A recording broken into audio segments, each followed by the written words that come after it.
సాధారణంగా మనిషి బతకడం కోసం ఏవేవో పనులు చేస్తుంటాడు.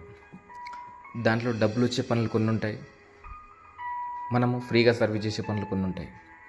నాకు తెలిసినంత వరకు నిజంగా ఎవ్వరు కూడా డబ్బులు రావు అని అంటే ఏ పని చేయడానికి ఇష్టపడరు. డబ్బులు వస్తున్నాయి అంటేనే పని చేయడానికి ఇష్టపడతారు. ఎందుకంటే డబ్బులు అనేటివి ఈ భూమి మీద జీవిస్తున్న ప్రతి మనిషికి అవసరం. ప్రతి అవసరానికి డబ్బు అవసరం.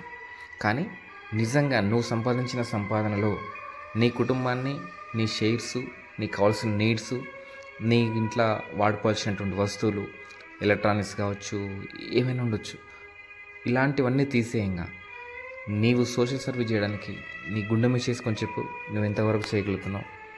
మనిషి బ్రతకడంలో రకాలండి.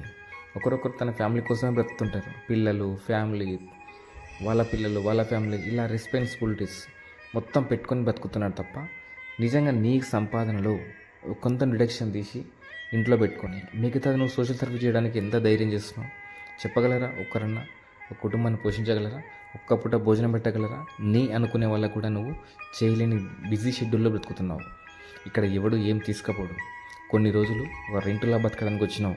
కొంత బ్రతికి కొంత దాచి ఉన్న తరాలకు ఇచ్చేసి నువ్వు నీ తరం ముగించుకోవడం తప్ప ఏం లేదు ఇక్కడ. ఒక రెంట్ పే చేయడం అంతే. దానికి చాలామంది నాది నాది నాది అనుకుంటున్నారు. నిజంగా నువ్వు సంపాదించి నీకు నిజంగా ధైర్యం ఉంటే నీలో కొంత భాగం ఫ్రీగా, మనిషి చాలా రకాలుగా ఉంటాయి కోరికలు, కానీ నీ సొంత కోరికల కోసం నువ్వేం చేస్తున్నావు? నీకంటూ సొంత కోరికలు ఉంటాయి కదా. అంటే డబ్బు కోసమే చేసే పనులు కాకుండా తన ఫీలింగ్స్ కోసం, సొంతంగా తన ఆనందం కోసం చేసే పనులు కూడా చేయలేకపోతున్నాడు. ఉన్న ఒక అవర్స్ని 24 అవర్స్లో స్లీపింగు, డ్యాన్సింగు, సింగింగు వగేరా వగేరా ఇలా నీ లైఫ్ ఎండ్ చేసుకుంటున్నావు. అని కొంత సమయం ఉన్నటువంటి వాళ్ళ కోసం, బీద వాళ్ళ కోసం ఖర్చు చేయగలిగే దమ్ము నీకుందా? అలా ఉంటే నువ్వు నాతో ఛాలెంజ్ చెయ్యి.